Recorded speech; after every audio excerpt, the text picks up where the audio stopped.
যদি কেউ আমার থেকে কোনো আশা রেখে থাকো যে আমি তোমাদের কথা শুনবো বা তোমাদের মতো হয়েই চলবো যাতে তোমরা ভালো বলো, তোমরা ভালোবাসো, না, কখনোই না।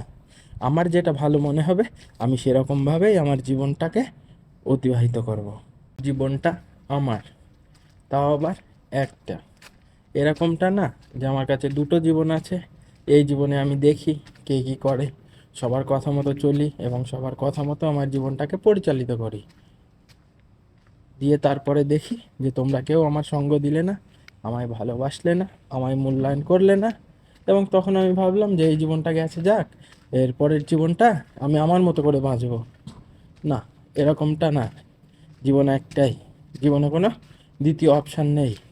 আর যদি আমি তোমাদের কথা মতো চলি আর দেখি যে তোমরা কি করো এবং পরে দেখলাম যে তোমরা আমার সঙ্গে বেইমানি করেছ, তখন যদি আমি ভাবি যে না, যা হয়েছে হয়ে যাক, আজ থেকে আবার নতুন জীবন শুরু করি, তখন থেকে যদি জীবন শুরু করি তাহলে নিজের জীবন গোছানোর আগেই হয়তো মরে যেতে হবে। সেই কারণেই বলছি